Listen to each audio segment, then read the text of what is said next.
hermenéutica, porque tradicionalmente se enseña acerca de la hermenéutica y se enseñan algunas reglas hermenéuticas que valen no solo para la Biblia, sino que son bastante generales, ¿no? La hermenéutica apostólica tiene algunas características que ustedes van a ver, y naturalmente que es teología que está siendo inspirada por el Espíritu Santo y va a seguir siendo inspirada por el Espíritu Santo. Por lo tanto, tenemos la hermenéutica tradicional y tenemos la hermenéutica apostólica, de la cual aún hay mucho que escribir. Este es un primer intento en que Dios nos permitió comenzar a entender algo de cómo interpretar su palabra. Entonces, dice Primera de Timoteo 4:16, ten cuidado de ti mismo y de la doctrina, persiste en ello, pues haciendo esto te salvarás a ti mismo y a los que te oyeren. La doctrina no salva, mis amados hermanos, pero la doctrina sí evita que te pierdas. Pero es Jesucristo el que salva y la doctrina evita que te vayas por un mal camino. Entonces, esa es la importancia de la doctrina. Pero antes de entrar un poco al tema de la hermenéutica, yo necesito explicarles algunas cosas. Algunas las hemos visto, ¿no? Nosotros estudiamos que miramos el mundo a través de los filtros que hemos ido obteniendo a través del tiempo. Fundamentalmente, en los primeros años, ¿no?, se nos forman paradigmas, también yo le llamo anclajes mentales, ¿no? Entonces, en la niñez yo paso a ser del Colo-Colo, otro de Everton, ¿no? Nunca hay alguien que no esté confundido y es de la Universidad de Chile, ¿no? Etcétera, etcétera. Y eso a veces lo mantenemos toda la vida. Pasan a ser parte de la forma en que nosotros miramos el mundo. Entonces dice aquí, nosotros tomamos en cuenta algunos aspectos del mundo que nos interesan y ignoramos otros. Tenemos filtros, paradigmas, anclajes. La Biblia habla de fortalezas, cadenas neuronales, con los cuales percibimos la realidad y que determinan la clase de mundo en que vivimos. Si alguien nació en una cuna del Partido Comunista, no, va a encontrar que toda la culpa de todos los males del mundo es de los ricos, ¿no? Y si alguien es republicano, va a encontrar que toda la culpa es de los comunistas, ¿no? Porque sus paradigmas mentales no les permiten salirse de aquello, ¿no? El que es cristocéntrico tiene a Cristo como centro y como línea de sus pensamientos. No tiene, ¿no?, ni un club de fútbol, ni un partido político, no, es Cristo quien determina. Entonces, si Cristo es quien determina y eres seguidor de Él, ¿no?, vas a tener que amar a tu Dios con todo tu corazón, con toda tu mente y con toda tu alma, y amar a tu prójimo como a ti mismo, para a través de estos dos mandamientos cumplir los 613 mandamientos, leyes, preceptos que nos entregó el Antiguo Testamento. Entonces, cada persona tiene una forma de ver el mundo. Por lo tanto, cada persona tiene una forma de interpretar. La ciencia dice el mapa no es el territorio, ¿no? El mapa es la Biblia. La Biblia para todos es igual. Pero el territorio es la interpretación que cada uno le da. Cada persona tiene una idea de la realidad. El mapa es la idea y el territorio es la realidad. Entonces, aquí yo necesito que ustedes me colaboren para ver qué tan agudos y confiables son tus sentidos. Si por favor pueden prender sus cámaras.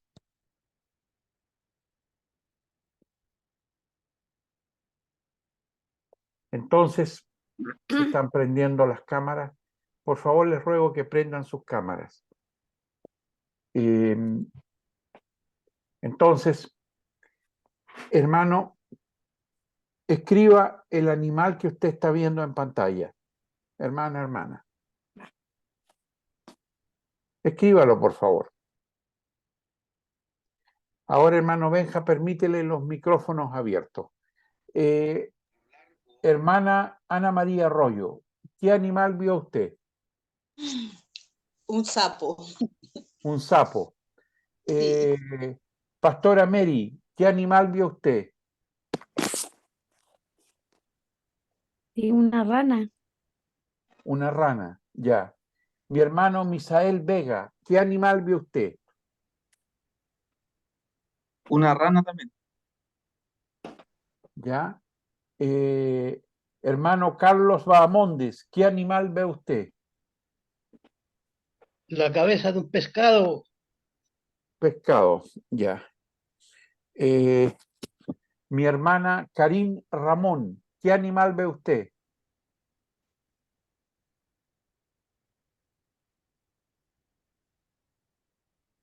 ¿Es un caballo? Un caballo, ¿ya? Entonces, sapo, rana, pescado, caballo. Mi hermana Luisa, que Dios te bendiga, hermana. ¿Qué animal ve usted ahí?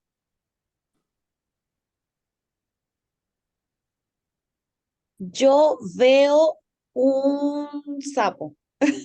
Un sapo, ya. Ok. Mi hermanos, la imagen que estamos viendo es la misma. Es exactamente la misma para todos ustedes.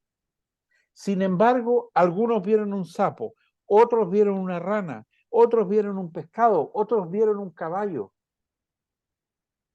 ¿Y qué pasa cuando leemos las escrituras?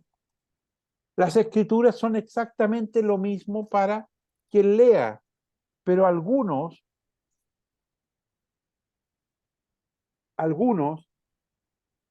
van a leer una cosa. La lectura es exacta para todos los que leen. El problema es que cómo interpretamos lo que leemos. Y en una simple imagen, en una fotografía, no habría que esperar que algunos vieran un sapo, otro una rana, otro un pescado y otro un caballo.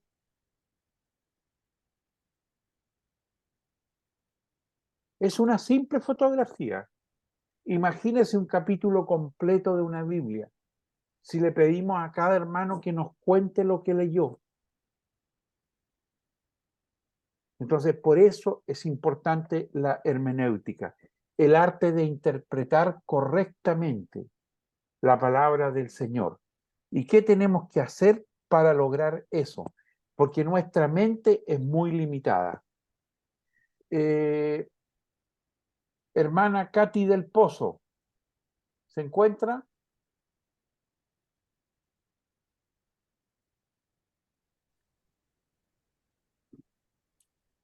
Hermana Katy.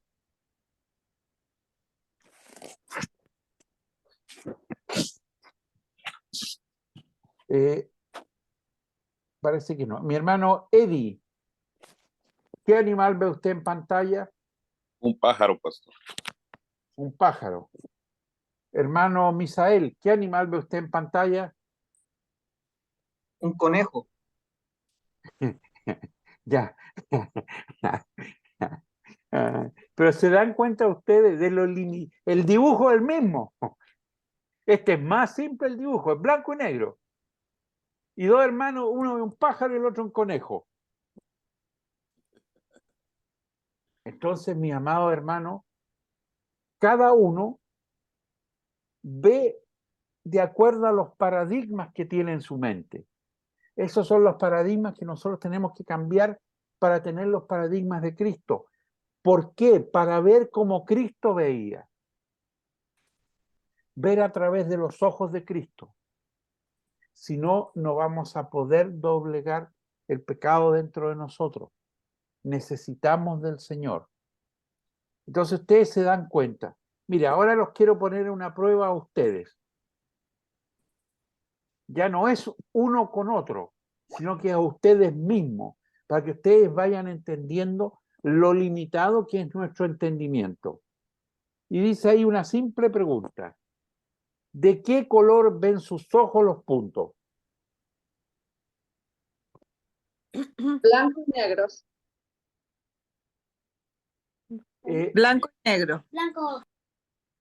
¿Usted me podría especificar dónde hay un punto negro y dónde hay un punto blanco?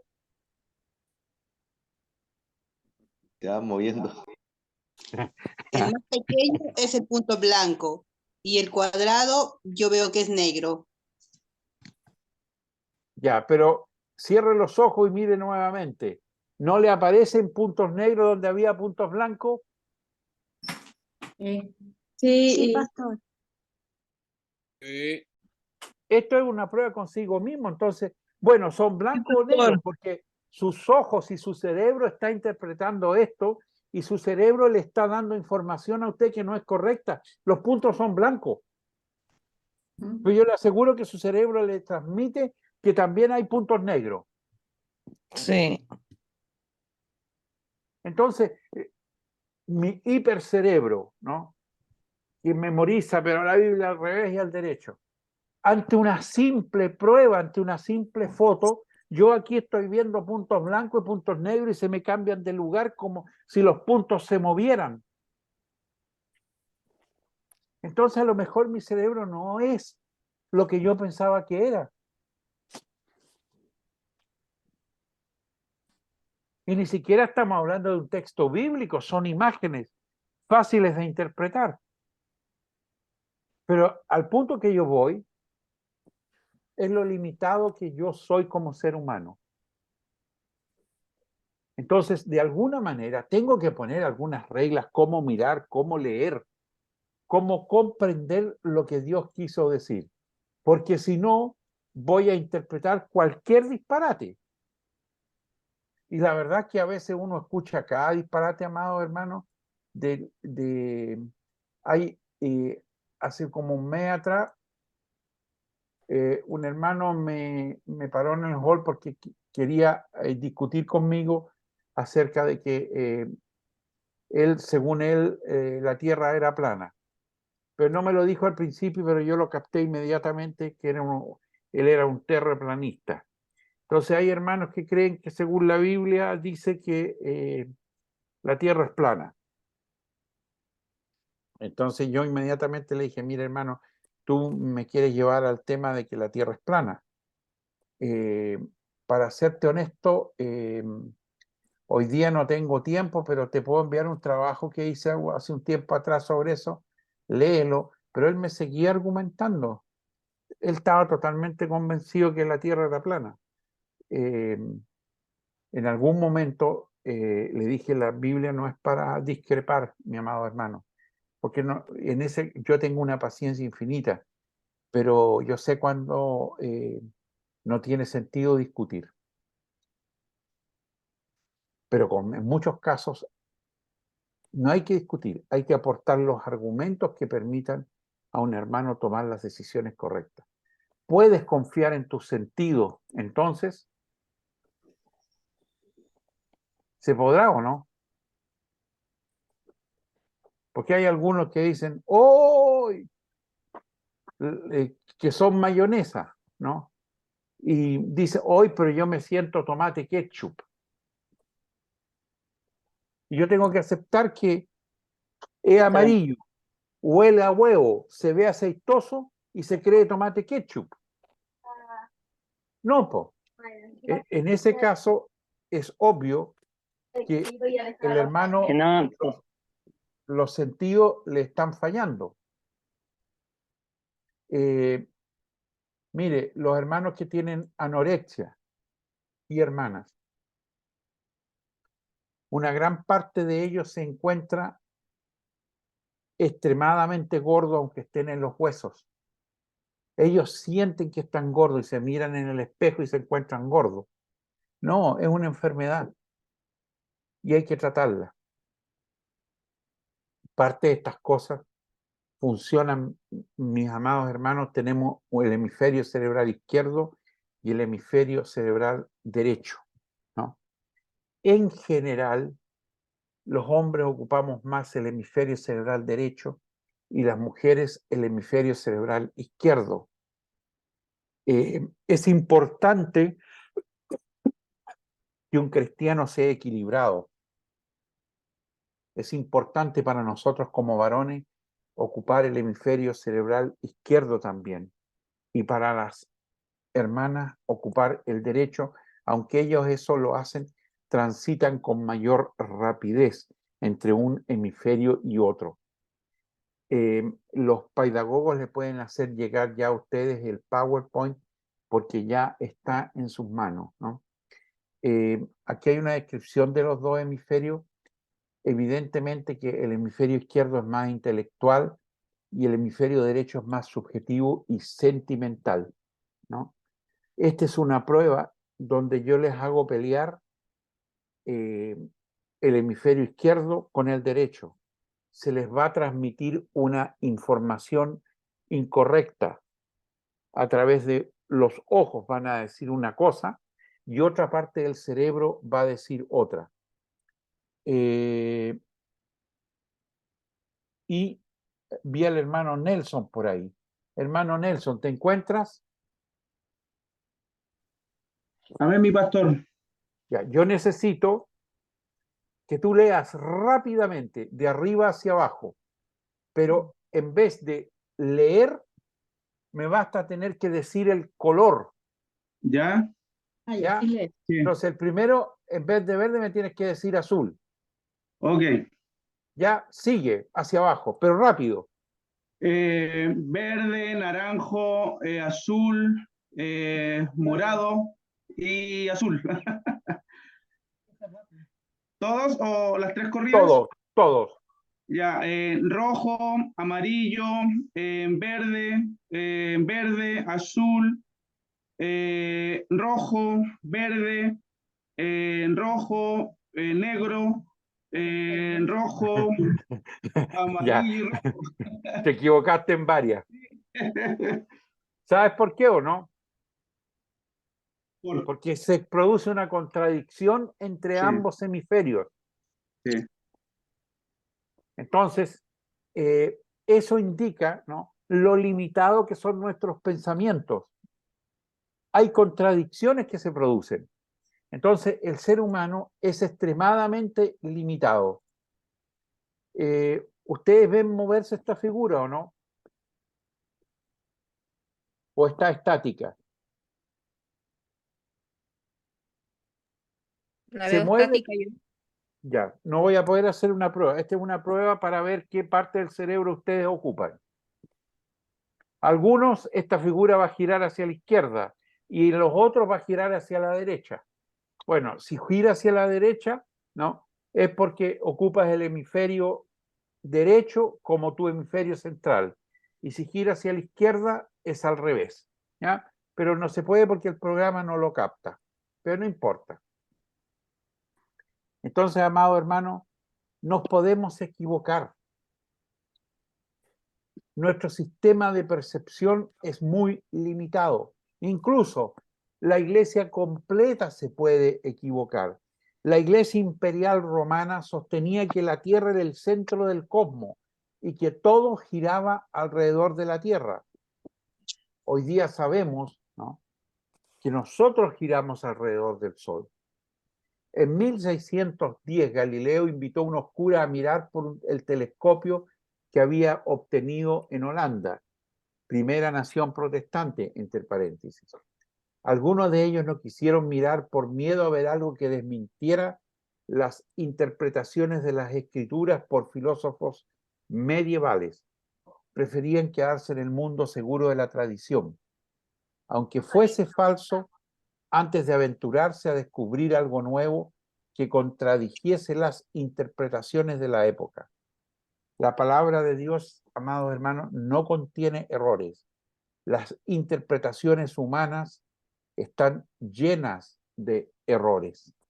Entonces somos nosotros quien podemos interpretar equivocadamente la palabra del Señor. Entonces, siempre es importante, tratamos el tema de la renovación de la mente, ¿no? Mirar a través de los paradigmas de Cristo, con una mente renovada, para que todos miremos cómo Él lo hace como ofrenda de nuestro pensamiento al Señor. Interpretar con la mente de Cristo. Esa es nuestra primera tarea. Hay textos que son bien complejos de entender, ¿no? Y hay que buscar al Señor y buscar su revelación, y la oración de rodillas uno entiende muchas cosas, ¿no? Hermenéutica, ¿no? El arte de interpretar. Hay que darle un orden, ¿no? Que nos permita ordenar e interpretar el texto bíblico. Aplicación práctica de verdades que están contenidas en un determinado versículo bíblico. El fin de la hermenéutica de la interpretación no es solo entender, sino hacer carne viva la palabra de Dios en la vida personal del que la estudia.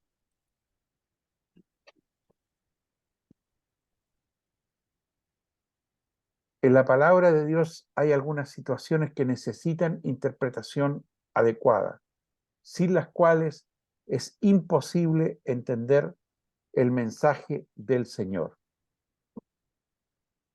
Y vamos al primer caso. También es un buen momento para preguntarle si hay alguna pregunta. Si hay algún hermano que tiene alguna duda, por favor, este sería un buen momento para hacerla. Inquietud, lo que sea. Si he dicho algo que le ha causado angustia, también me lo puede decir.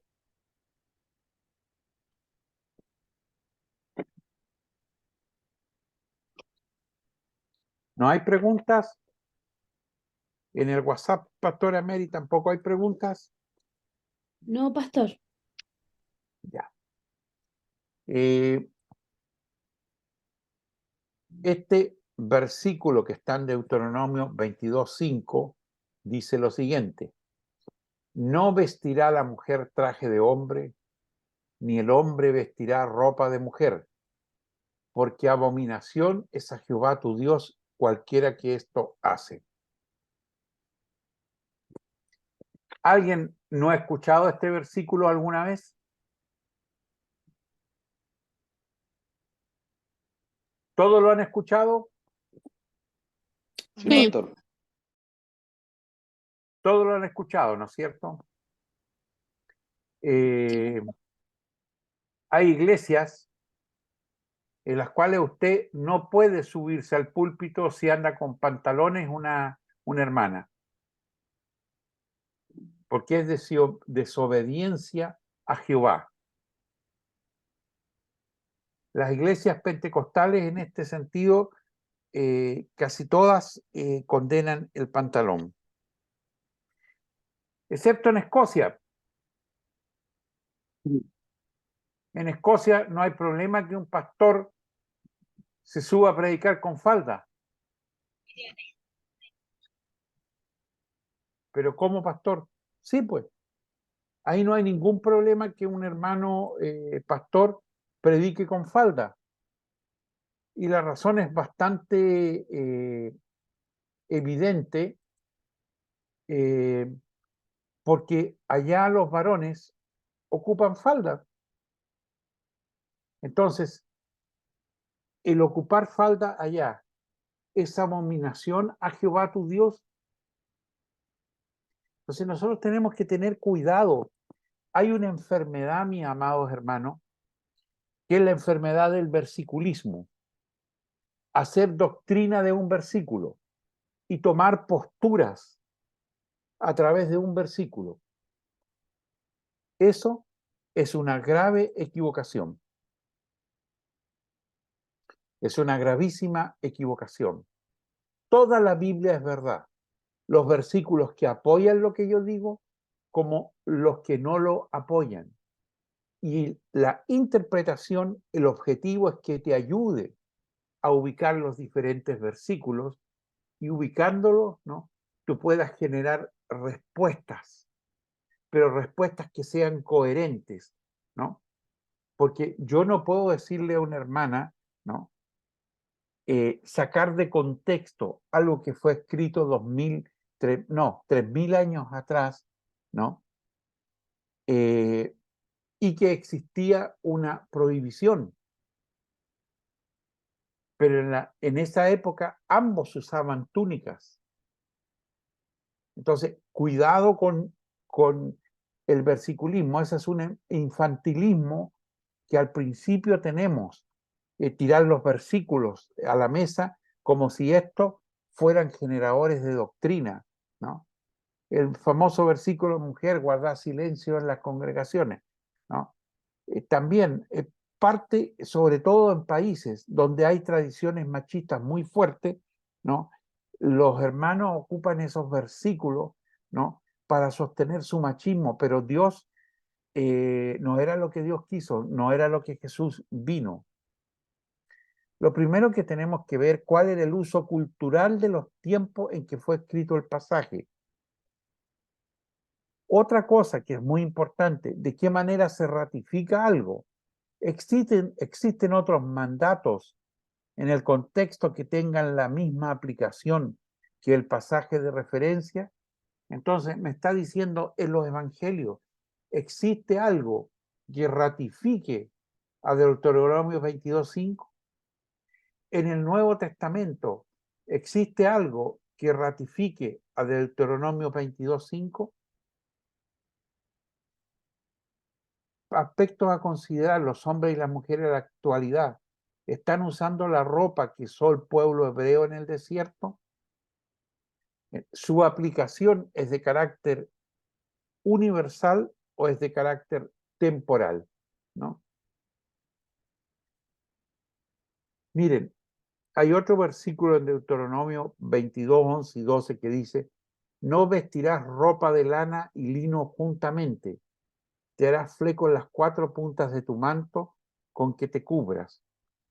Sinceramente, yo no conozco hermanos que anden preocupados, ¿no?, de no vestir ropa de lana y lino en conjunto. Nadie anda preocupado de eso hoy día, ni siquiera los más fieles de los fieles, ¿no?, porque entienden, ¿no?, que eso fue dicho en un determinado contexto. Y no se olviden de que yo cumplo la ley si amo a mi Dios con todo mi corazón, con toda mi mente y con toda mi alma, y amo a mi prójimo como a mí mismo.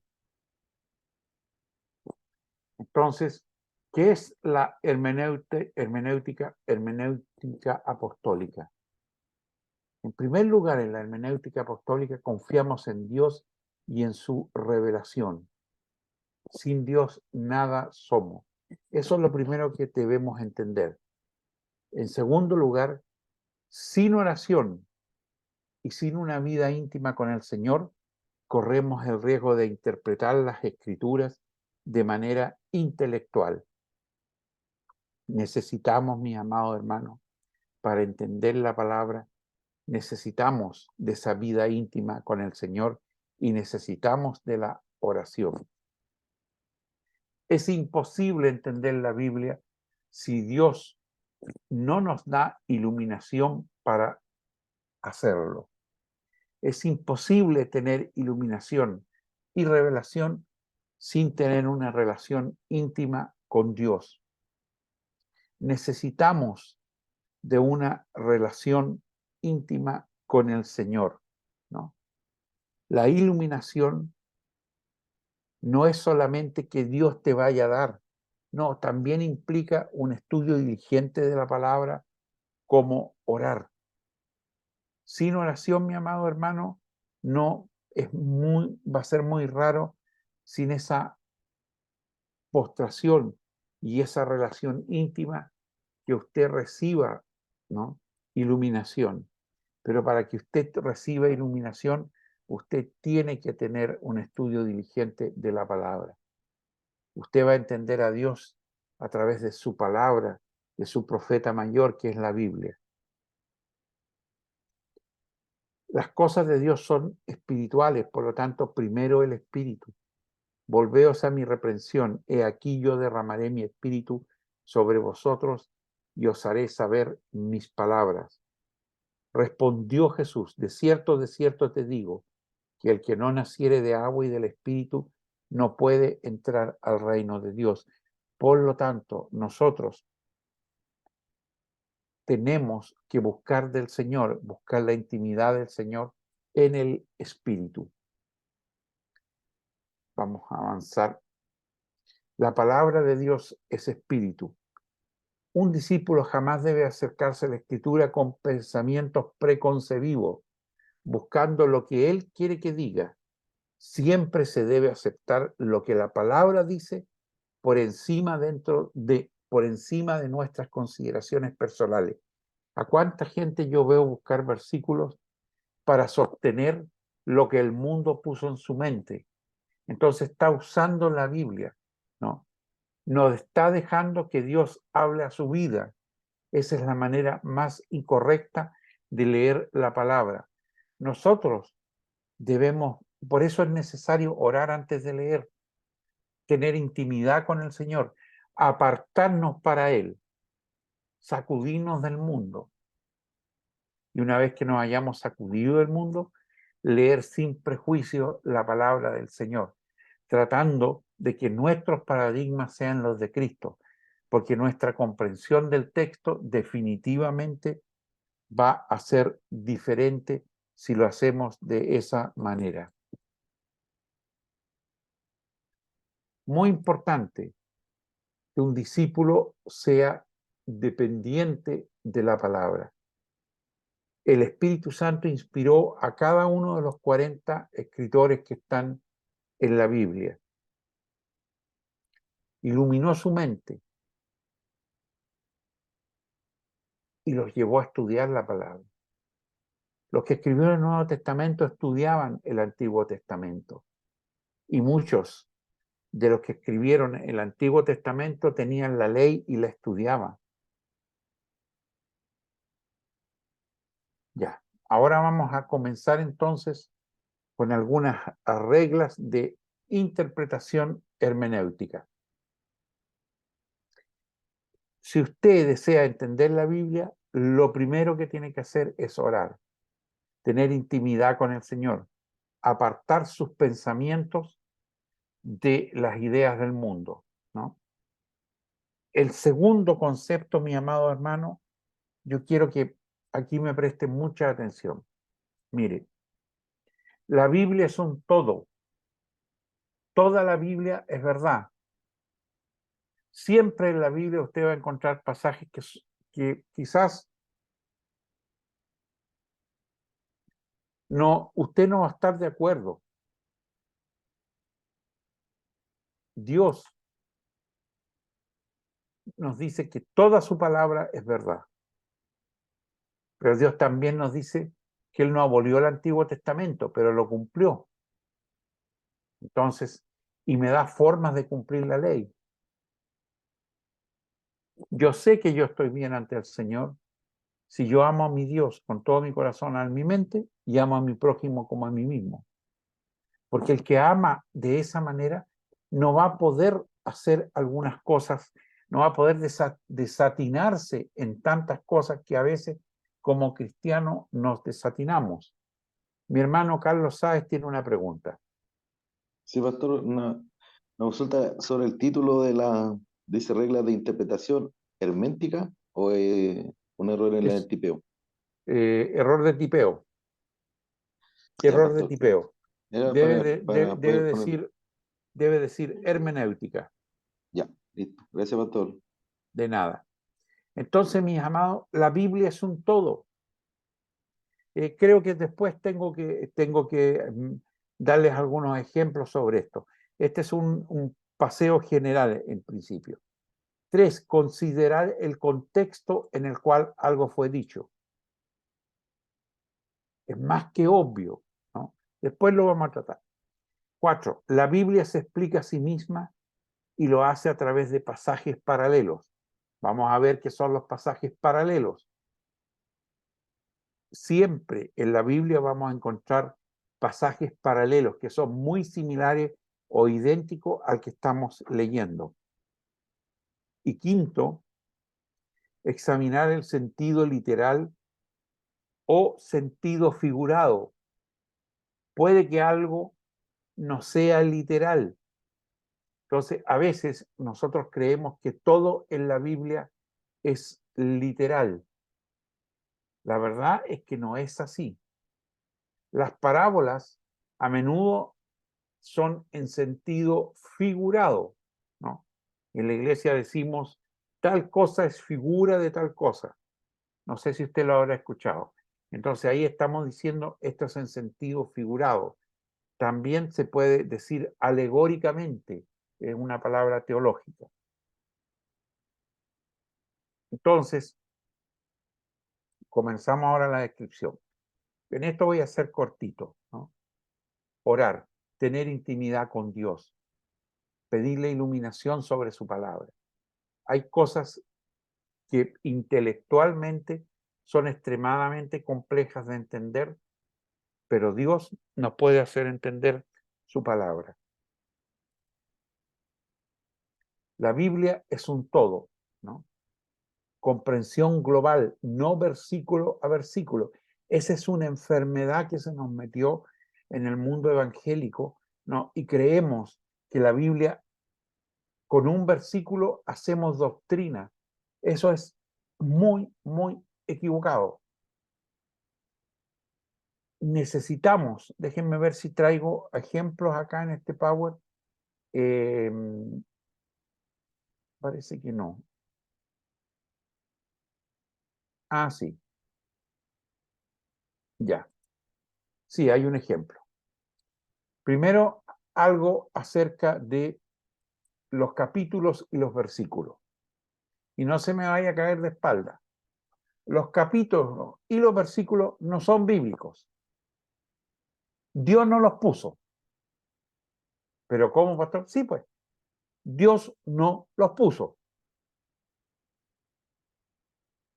El arzobispo de Canterbury en el 1150 creó los capítulos para separar, ¿no? Y buscar mejor en la Biblia una determinada frase, etc. Y Robert Estienne en el siglo XVI, en el 1500, creó los versículos. ¿Para qué se crean los versículos? Para encontrar una determinada frase dentro de la Biblia. Pero Dios jamás cercenó, porque ahora yo tomo un versículo, ¿no? Y puede ser un versículo horrorífico, y puedo intentar hacer doctrina de ese versículo. Ejemplo. Dichoso el que tomare y estrellare sus niños contra la piedra. Escucha, hermano, Salmo 137:9. Dichoso el que tomare y estrellare tus niños contra la piedra. Ese es el versículo 9. ¿Usted cree que Dios habrá querido decir eso? ¿Que usted tome a su niño y lo estrelle contra una piedra? No, Dios no quiso decir eso. Dios está hablando del castigo que los enemigos de Israel debe ser el mismo que sufrieron los niños de Jerusalén, basado en la ley mosaica de ojo por ojo, diente por diente. Antiguo Testamento. El Nuevo Testamento le dice a usted otra cosa, porque usted es de la gracia. Entonces usted no es del ojo por ojo ni diente por diente. Usted, si lo golpean, pone la otra mejilla.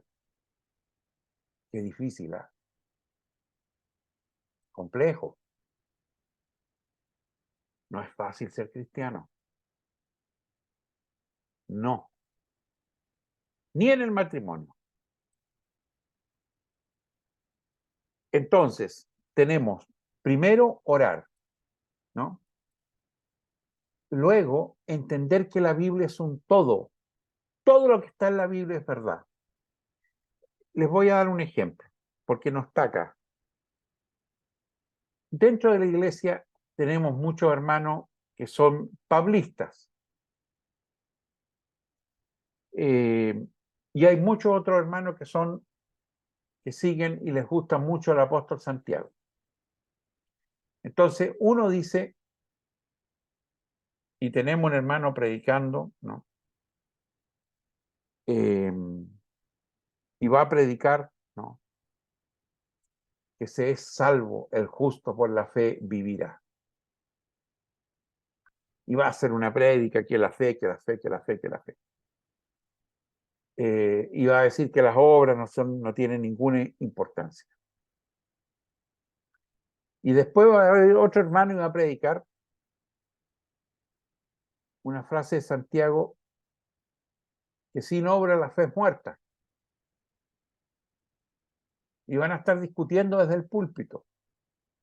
Entonces, ¿qué nos dice esto? Que la Biblia es un todo. Que yo tengo que entender que Pablo y Santiago, los dos, tienen razón. El orden de los factores altera el producto. Primero es la gracia de Dios, luego es la fe que yo tengo que activar en mi vida. Pero para que mi fe sea verdadera, necesariamente yo voy a mostrar obras de fe. Si no, mi fe no es verdadera, entonces yo tampoco soy salvo.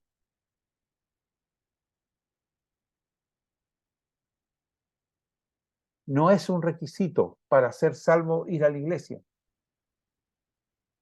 Pero los que son salvos van. Se congregan. Entonces, este tipo de guerrillas intelectuales, ¿no?, que se pueden producir hasta desde los púlpitos, están totalmente erradas. Si usted toma la muerte de Judas, en una se cuelga y en la otra se destripa. Entonces, ¿la palabra de Dios está equivocada? No está equivocada. La Biblia es un todo. Dos apóstoles describen de manera diferente lo que ocurre durante el día.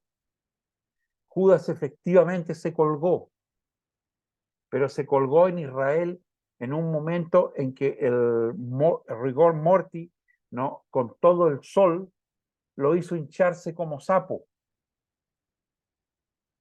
Y se hinchó y se hinchó y se hinchó, a tal extremo que en algún momento la rama o la cuerda se cortó. Y cuando cayó al suelo, ¿no?, reventó y sus intestinos se vaciaron. Entonces, uno de los que escribió en la mañana y el otro escribió por la tarde. Son parte de una misma secuencia. No tenemos por qué ponernos a discutir si murió reventado o murió ahorcado. Tenemos que entender que la Biblia es un todo. El versiculismo es una enfermedad infantil del Evangelio. Así de fuerte. Los capítulos y los versículos no son puestos por Dios, sino que por el hombre. Considerar el contexto. Esto es sumamente importante, mis amados hermanos, para poder entender. Entonces, a veces vamos a tener que apoyarnos por un libro de cultura judía, ¿no? El contexto inmediato son los versículos que rodean de modo inmediato el texto que se estudia. El contexto testamentario, ¿no? Ese es si está escrito en el Nuevo Testamento o el Antiguo Testamento. Y el contexto general, que es buscar en toda la Biblia si hay versículos similares, porque esto nos va a encontrar con sorpresas. Cuando yo investigué mujer calla en la congregación, me di cuenta, no recuerdo exactamente cuántas veces, pero ese verbo callar aparecía como en 6 o 7 oportunidades en la Biblia. Y en las otras 6 oportunidades, porque también se decía los reyes, ¿no? No me acuerdo de cuál era el verbo que se empleaba en griego koiné. Pero de todas las veces, en las otras, se traducía como estudiar en paz. Y solo en el caso de las mujeres la traducción era calla. Entonces, ahí hay una inconsecuencia cultural del traductor que, apegado a su época, ¿no?, hizo una traducción interpretando desde sus paradigmas mentales, ¿no?, de acuerdo a su cultura y sus tradiciones. Porque una cosa es estudiar en paz y callar, son dos cosas totalmente diferentes. Bien, también por comprensión hay que ver el sentido literal, literalmente lo que dice, el marco histórico, ¿no?, eventos históricos de quién está dirigido y cómo fue. Y la gramática, palabra o frase inmediata dentro de la cual se encuentra una palabra y una frase. Entonces, eso es lo que estudiamos. De esa manera hacemos teología, estudiando la palabra de Dios. A ver, acá puse un ejemplo. Este Power no lo he visto hace mucho porque lo escribí hace varios años atrás. Y vinieron a Juan y le dijeron: Rabí, mira que el que estaba contigo al otro lado del Jordán, de quien tú diste testimonio, bautiza, y todos vienen a él. Juan 3:26. Y si nos vamos a Juan 4:1-2, ahí viene una explicación, ¿no?, de lo que estaba pasando. Se entiende que los discípulos de Juan le avisan que Jesús se encontraba bautizando en Juan 3:26, pero nosotros sabemos a través de Juan 4:1-2 que Jesucristo no bautizaba, lo hacían los apóstoles. La Biblia es su propio intérprete. Y aquí me van a tener que ayudar, mis amados hermanos, en esto, porque necesito 2 personas que me ayuden con la lectura, por favor. ¿Quién me puede ayudar con la lectura?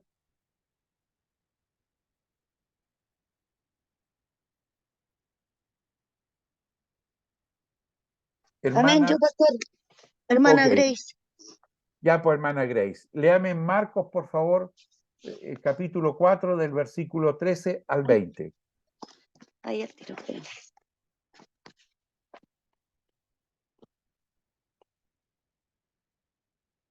Espere.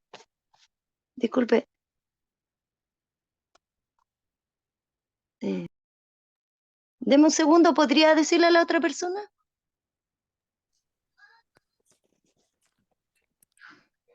Pastor, Tiene el micrófono.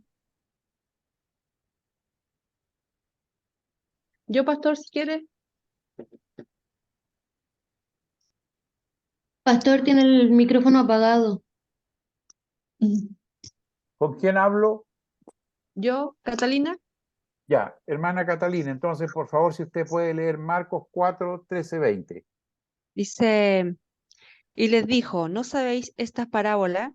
¿Cómo pues entenderéis todas las parábolas? El sembrador es el que siembra la palabra, y estos son los de junto al camino, en quienes se siembra la palabra, pero después que la oyen, enseguida viene Satanás y la quita, y quita la palabra que se sembró en sus corazones.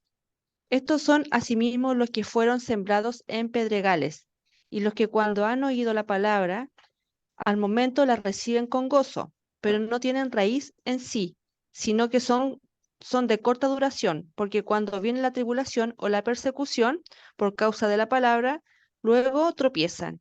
Estos son los que fueron sembrados entre espinos, los que oyen la palabra, pero los afanes de este siglo y el engaño de las riquezas y las codicias de otras cosas entran y ahogan la palabra y se hace infructuosa. Y estos son los que fueron sembrados en buena tierra, los que oyen la palabra y la reciben, y dan fruto a 30, a 70, a 60 y a 100 por uno. Amén. Mantén tu micrófono abierto. ¿Ya? Esto alteré el orden, ¿no? Aquí se está dando una explicación, ¿ya? Bueno, ahora, hermana Grace, ¿estás lista? ¿Puedes? Ya, ahora sí. Ya, entonces necesito que leas Mateos capítulo 13, versículo 13 hasta el 8. 8. Sí. Dice así. Y les habló muchas cosas en parábolas, diciendo, he aquí, el sembrador salió a sembrar, y al sembrar, parte de la semilla cayó junto al camino, y vinieron las aves y se la comieron. Otra parte cayó en pedregales, donde no tenía mucha tierra, y enseguida brotó porque no tenía profundidad de tierra. Pero cuando salió el sol, se quemó, y porque no tenía raíz, se secó. Otra parte cayó entre espinos, y los espinos crecieron y la ahogaron. Y otra parte cayó en tierra, buena, y dio fruto, algunos semilla al 100 por 1, a otros 70 y otras a 30. Perfecto. Mantente con el micrófono abierto, hermano. Mira, no sé si ustedes se dan cuenta, la Biblia es su propio intérprete. Ese es un principio hermenéutico. Entonces, él nos da una parábola en Mateo 13, versículo 3, pero da una explicación completa en Marcos 4, del 13 al 20. ¿No sabéis esta parábola? ¿Cómo pues entenderéis todas las parábolas? El sembrador es el que siembra la palabra, el evangelista, el maestro. Y estos son los que junto al camino, ¿a quién se llamaba los del camino? A los cristianos, en quienes se siembra la palabra, los discípulos, pero después que la oyen, enseguida viene Satanás y quita la palabra que se sembró en sus corazones. Entonces, este es un tipo de discípulo. Estos son asimismo los que fueron sembrados en pedregales, los que cuando han oído la palabra, al momento la reciben con gozo, pero no tienen raíz en sí, sino que son de corta duración, porque cuando viene la tribulación, o sea, los problemas o la persecución por causa de la palabra, luego tropiezan. Luego están los discípulos que fueron sembrados entre los espinos, los que oyen la palabra, pero los afanes de este siglo y el engaño de las riquezas y las codicias de otras cosas entran y ahogan la palabra y se hace infructuoso. Que tengo que comprar un auto último modelo de este año, que necesito más cosas, que necesito cambiarme de barrio. Entonces viven toda su vida estresados buscando el Dios dinero, ¿no?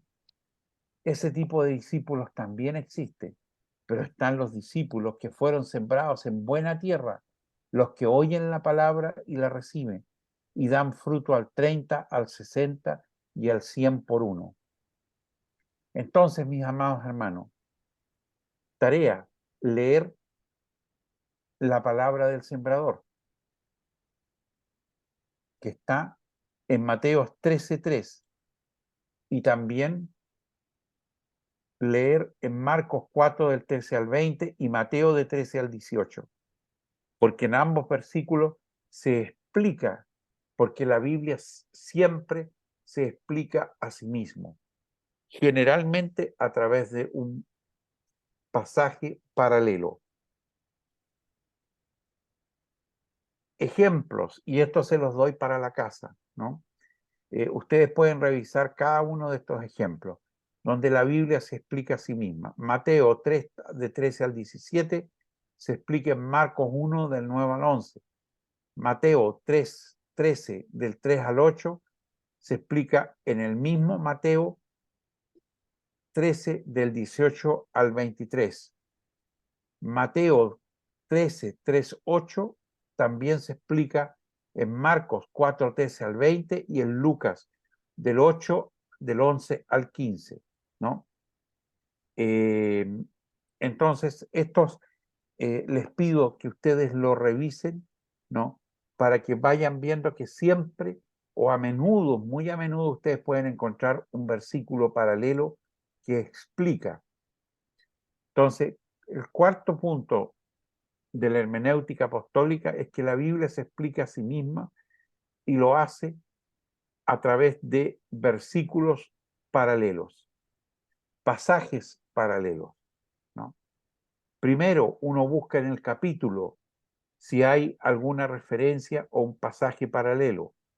Luego se busca en el mismo libro, en este caso en Mateos. Íbamos a encontrar en Mateos 13, íbamos a encontrar la respuesta a esta parábola. Luego se busca en el mismo autor, que es Mateo. Luego se busca en libros de la época, que en este caso son libros del Evangelio. Nos vamos a encontrar en Marco y en Lucas, que se encuentran versículos paralelos, pasajes paralelos. Y luego buscamos en todos los libros de la Biblia. Ese es el orden que tenemos que establecer.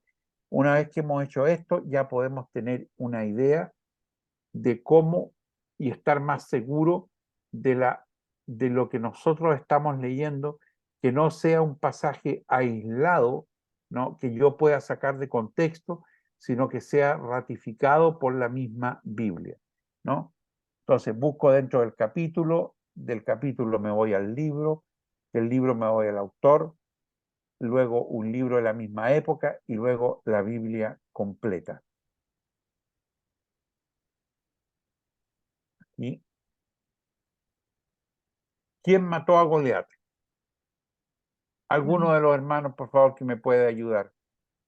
David. ¿David? A ver, déjeme buscar acá. Segunda de Samuel. ¿Quién le puede dar, por favor, lectura Segunda de Samuel, capítulo 21, versículo 19? Otra guerra hubo en Gob contra los filisteos en cuanto a Elanán, hijo de Aere-Orihim de Betlehem. Mató a Goliat Geteo y hasta de cuya lanza era como un enjullo de telar.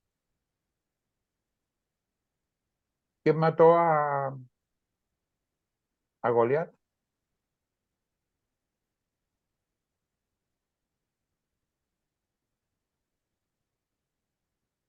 David. David. ¿Y qué me dice Segunda de Samuel? Elanán. Eleán. Elanán. Elanán, hijo de Yaré Orehim.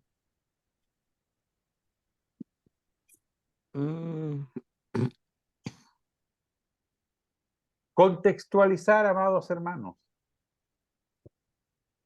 Ve que es importante el tema de los versículos paralelos, ¿no? Porque la Biblia se explica a sí mismo. Entonces, si yo tomo este versículo o tomo este, en este fue David y en este fue Elanán.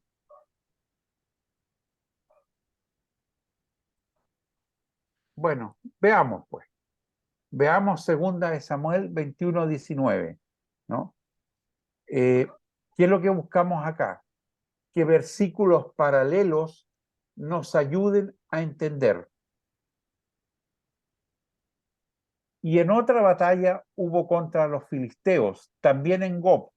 Elanán, hijo de Yair de Belén, mató a Goliat, el de Gat, cuya lanza tenía el asta tan grande como el rodillo de un telar. Donde yo estoy pidiendo una explicación, ¿no?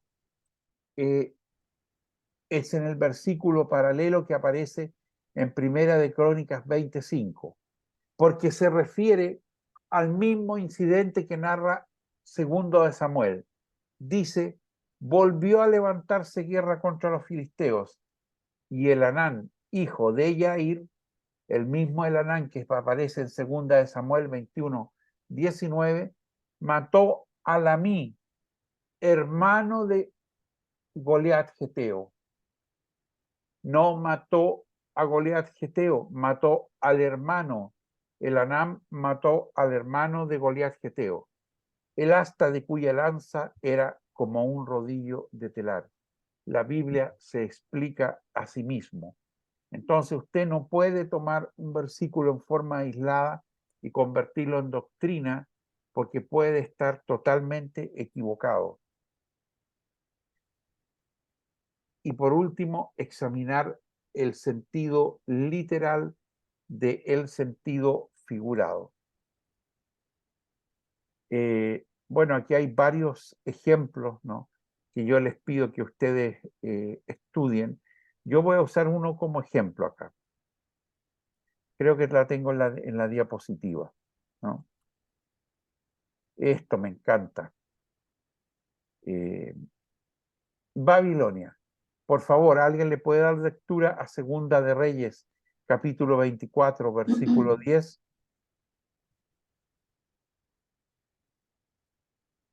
En aquel tiempo los servidores de Nabucodonosor, rey de Babilonia, subieron contra Jerusalén y la ciudad fue sitiada. Perfecto. ¿Alguien le puede dar lectura primero de Pedro, capítulo 5, versículo 13? Dice, os saluda la iglesia que está en Babilonia, elegida juntamente con vosotros, también Marcos, mi hijo. Bien. Entonces, ahora por favor, ¿no?, el sentido literal y el sentido figurado es lo que vamos a examinar. ¿Alguien me puede explicar qué significa el primer versículo y el último versículo?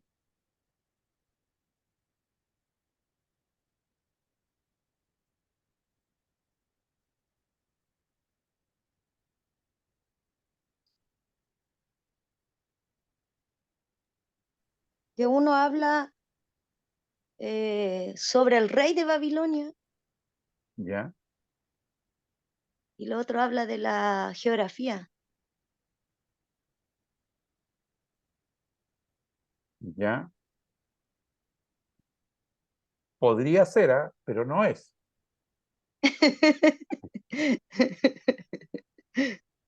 Están como en diferentes épocas. Sí, están en diferentes épocas. Las observaciones son correctas. Están en diferentes épocas.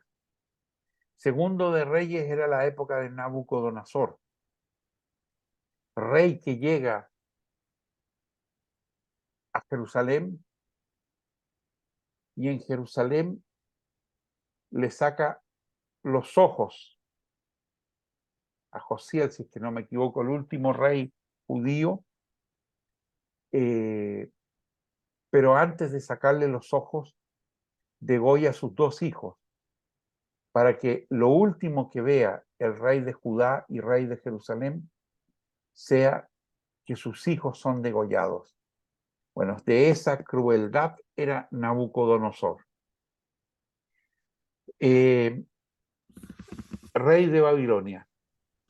¿Cuál es la diferencia entre una Babilonia y la otra? Primera de Pedro es en sentido figurado. En Reyes es en sentido literal. Literalmente es el rey de Babilonia.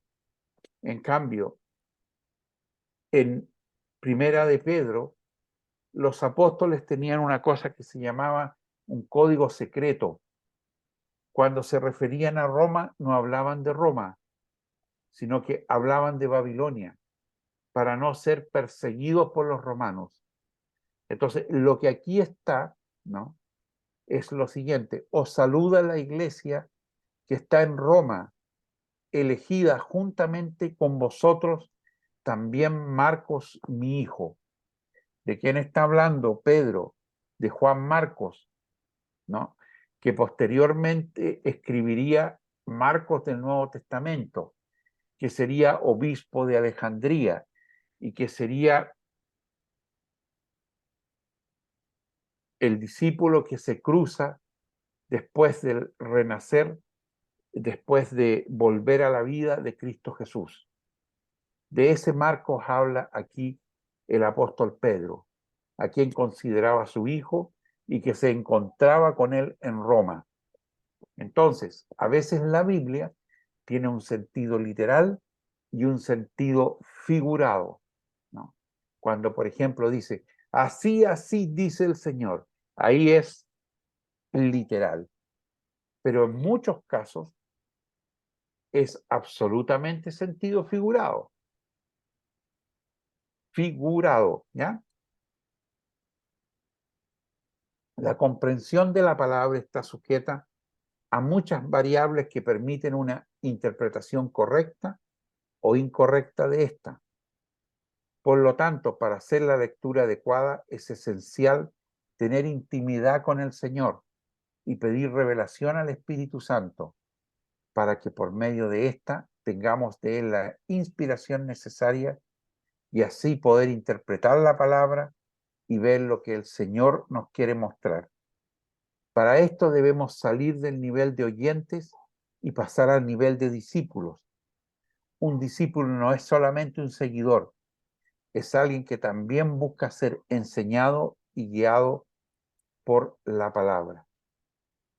Bien, mis amados hermanos, entonces un tema complejo, pero tenemos que comenzar a entender que hay que buscar de la palabra, hay que orar, hay que tener intimidad con el Señor y al mismo tiempo abandonar esta niñez en el cual tomamos un versículo y lo convertimos en doctrina sin examinar que hayan versículos paralelos que confirmen lo que leemos o lo desconfirmen. Porque cualquiera pensaría, ¿no?, que Pedro estaba hablando de Babilonia. Babilonia en esa época ya no existía, había sido destruida, completamente destruida. Ni siquiera uno de sus jardines se había salvado. Hasta tal extremo que no sabemos si el día de hoy, ¿no?, tenemos dónde estaba ubicada Babilonia. No tenemos certeza de eso. A tal nivel llegó la destrucción de Babilonia. Bien, mis amados hermanos, entonces esta era la clase de hoy día. No sé si alguno de ustedes tiene alguna pregunta. Pueden abrir los micrófonos para hacer preguntas.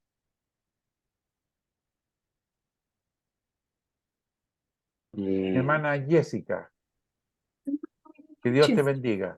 Gracias. Una pregunta. Ahorita sí lo vimos bien fácil, buscar el contexto porque usted no lo puso.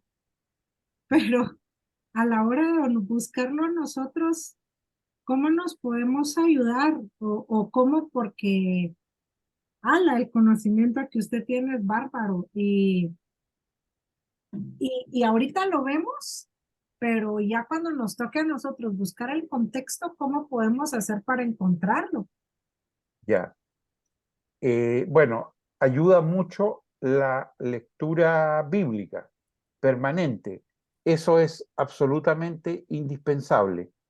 Entonces, debemos leer la Biblia, debemos hacer el ejercicio de leer la Biblia de capitán a paje. ¿Qué significa eso? Desde el Génesis hasta la Apocalipsis. Ahora, yo recomiendo siempre tener más de una Biblia para poder estudiar la palabra. Siempre es importante tener más de una Biblia, ¿no? Con respecto a eso tengo algo que contarles. Déjenme, voy a compartir la pantalla nuevamente. De los que están acá, ¿quién vive en Chile?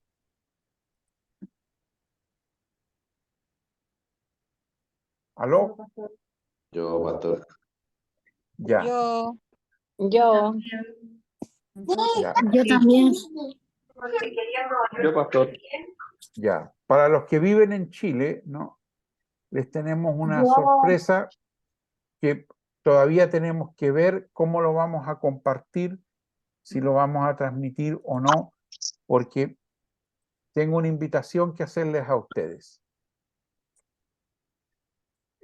porque para poder contextualizar, a veces es importante contar con todas las herramientas. Entonces, una de las herramientas que queremos darle a ustedes es Eastword. Eastword es un programa que me facilita más de una Biblia. Tenemos con 118 módulos de Biblia, todos corregidos y sin errores. O sea, hemos revisado esos 5 veces durante años, ¿no? Y nos vamos a juntar presencialmente el sábado 23 de septiembre. Les recomendamos a todos, si tienen notebook, traer su notebook, porque habrá hermanos que les van a poder instalar el programa de Eastword. Entonces, el programa de Eastword trae Biblias, diccionarios, comentarios, atlas, libros. Mire, el programa debe tener por lo menos 5 millones de pesos en material cristiano, por lo menos. Si no, es mucho más. Entonces, el maestro de esa clase voy a ser yo, ¿no? Pastor Reinaldo Esperbe, destinado a maestros, discipuladores y pedagogos, pero también pueden ir hermanos del segundo C. Si usted tiene su notebook, tiene que llevarlo ese día, porque le van a dejar el programa instalado y más encima yo le voy a explicar cómo funciona. Entonces, la configuración que usted quiera, ¿no? Es una oportunidad tremenda, ¿no? Para poder aprender acerca de este programa. ¿Qué permite este programa? Encontrar pasajes paralelos, encontrar palabras paralelas, hacer investigaciones, comparar traducciones de Biblia. Pero además nos va a entregar Biblias interlineales, donde tenemos el texto en griego y en hebreo, ¿no? Vamos a contar con 10 diccionarios. Vamos a contar, usted va a poder contar con al menos 5 armonías. ¿Qué hacen las armonías? Armonía es, ponen pasajes paralelos unos con otros. Entonces, es un tremendo instrumento en que usted puede estudiar y le puede sacar mucho provecho. El costo de esto es 0 pesos. Nosotros no cobramos por enseñar la palabra, aún más pagamos por enseñar la palabra, porque es lo que Dios nos mandó a hacer, mis amados hermanos. ¿Me entiende? Yo he trabajado por años en esto.